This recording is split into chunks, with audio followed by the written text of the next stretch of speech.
Welcome to GagaFix, where tech is made easy for you. Hit subscribe and join the future of tech. Hi යාළුවනේ අපි අද බලමු iPhone 12 එකේ සම්පූර්ණ review එකක්. මේ iPhone 12 එක මේ ලස්සන blue color එක තමයි මම ගාව තියෙන්නේ. හරි channel එක subscribe කරලා share පාරක් දාගෙන යන්න. මම අද ඔයාලට මේක සම්පූර්ණ රිවිව් එකක් අරගෙන එනවා. 2026ට මේක කොන විදියට support කරනවාද කියලා. මේකේ දැන් ඇවිල්ලා තියෙන latestම 26.2.1 කියන අප්ඩේට් එක. හරි අපි දැන් යමු full review එකට ගිහිල්ලා බලමු මොනවද තියෙන්නේ. හරි iPhone 12 එකේ design එක ගැන මුලින්ම අපි කතා කරමු.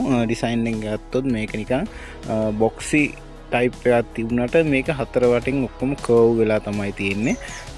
ඉතින් මේ design එක මේ blue design එක පට්ට ලස්සනයි. අපි මේක ඉදිරියෙන් පටන් ගමු. ඉතින් මුලින්ම ඉස්සරහින් තියෙනවා ඔයාලට බලා ගන්න පුළුවන් selfie cam එක. ඊට පස්සේ earpiece එක තියෙනවා. මේ පැත්තෙන් මුකුත් බලා ගන්න නැහැ.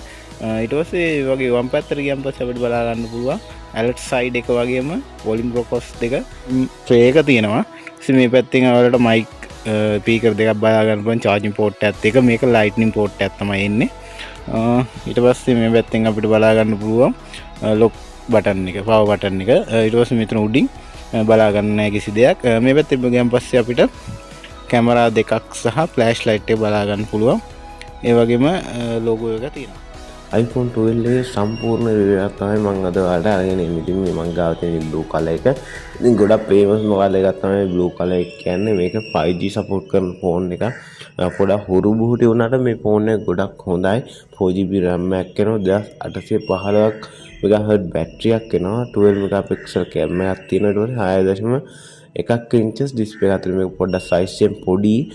12 variant එකත් අනිත් ඒවත් එක ගත්තන් පස්සේ size එකෙන් පොඩ්ඩක් පොඩි. ඉතින් මේක ගැන ගොඩක් සාමාන්‍ය පොඩි ෆෝන් වලට ආස බොක්සි ටයිප් එක වගේ තියෙන කට්ටියට ආසයට ගොඩක් හොඳ ෆෝන් එකක් මේක. ඉතින් ඔයාලට මේක 2020 තමයි රිලීස් කරලා තියෙන්නේ. SC2 එකත් මේකත් දෙකම එක ළඟ තමයි රිලීස් කරලා තියෙන්නේ. ඉතින් මේ glass contacts වගේම glass back එකක් තියෙනවා. ඇලුමිනියම් frame එකක් තියෙනවා. nano sim පහසුකම් සහ eSIM පහසුකම් ලැබලා දීලා තියෙනවා. ඉතින් IP68 dust and water resistant පහසුකම් තියෙනවා. ඉතින් ඔයාලට මේක Apple එකේ බලා ගන්න Apple Visa Mastercard ඒ හැමදේම බලා ගන්න පුළුවන්. ඉතින් මේකේ display එක පැත්තට ගියොත් අපිට බලා ගන්න පුළුවන් Super Retina STR OLED HDR10 Dolby Vision support කරන 625ක අගයක් තියෙන 6.1 inches display එකක් තමයි තියෙන්නේ. ඉතින් මේ display එක සාමාන්‍ය හොඳ quality එකක් තියෙනවා. ඉතින් මේකේ pixel resolution එකේ 1170/532ක් වෙනවා.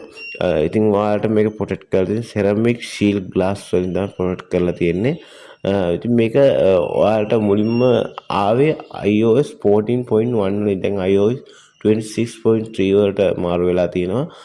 ඉතින් ගොඩක් හොඳ ෆෝන් එකක් හොඳ performance එකක් තියෙනවා. ඉතින් දැන් iOS 26 එක හොඳට smoothly run වෙනවා.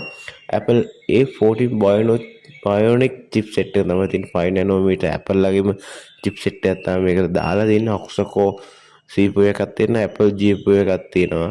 ඒ වගේම මේකට card slot support කරන්නේ නැහැ. ඉතින් මේකේ variant තියෙනවා memory card එකේන SD4 තියෙනවා 128 තියෙනවා 256 තියෙනවා. මේ ඔක්කොම 4GB RAM වලින් තමයි එන්නේ. ඉතින් ඔයාලට කැමරාව පැත්තට ගියොත් මේ කැමරා portraits මම ඔයාලට දාලා තියන්නම්. 12 megapixel camera එකක් එනවා. aperture 1.6 එන 26mm. ඒ වගේම ultra-wide sensor එකක් තියෙනවා 20 megapixel aperture 2.4 වෙන 13mm. ඉතින් මේකේ dual LED patch tone ඊට පස්සේ HDR panorama හැමදේම තියෙනවා. ඉතින් මේක camera එකත් ගොඩක් හොඳ quality එකක් තියෙනවා. මම ඒකේ ෆොටෝත් ඔයාලට දාලා තියන්නම්. ඉතින් 4K වීඩියෝ එකක් ඔයාලට 60 fps දක්වා shoot කරගන්න පුළුවන්. 1080p වලින් ඔයාලට 24 දක්වා shoot කරගන්න පුළුවන්. ඉතින් මේක ඉස්සරහ කැමරා 12 megapixel වලින් තමයි ඔයාලට බලා ගන්න පුළුවන් එන්නේ. aperture එක 2.2 වෙන 23mm sensor එකක් තමයි තියෙන්නේ.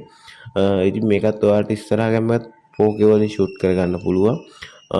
ගොඩක් හොඳ පොඩි ෆෝන් එකක් වුණාට ගොඩක් හැමදේම පැක් කරලා ආපු ෆෝන් එකක් මේක. ඉතින් ඊට පස්සේ ඔයාලට Bluetooth අර වගේම තමයි සාමාන්‍ය මේ වෙන ෆෝන් වලින් බෑ Apple පුළුවන් Bluetooth කරගන්න.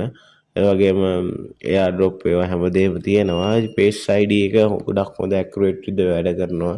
අනිත් ඒවාත් එක්ක ගත්තම පස්සේ Face ID එක ගොඩක් හොඳයි මේකේ. ඉතින් බැටරි එක ගැන අපි සඳහන් කළොත් 2815ක් බැටරියක් තියෙනවා කියලා මම ඔයාලට කිව්වා. මේකට අපිට හම්බ වෙන 15 watt wireless charging MagSafe ඊට පස්සේ තව වයර්ලස් චාර්ජින් ඊට පස්සේ ඒ හැමදේම තියෙනවා මේක 50ක් විනාඩි 30කදී charge කරගන්න පුළුවන් කියලා තමයි යාලා කියලා තියෙන්නේ මේක ඔයාලට බලා ගන්න පුළුවන් black ඊට පස්සේ white red green blue purple වගේ කලර්ස් වලින් බලා ගන්න පුළුවන් ඉතින් මේක සාමාන්‍ය වර්තමානයේ වඩ රුපියල් 60000කට 70000කට වගේ හොඳ කන්ඩිෂන් තියෙන ෆෝන් එකක් ගන්න පුළුවන්. ඉතින් මේකේ ඔයාලට තියෙන එක්ස්පීරියන්ස් තියෙනවා නම් පල්ලෙන් කමෙන්ට් කරගෙන යන්න. හරි අපි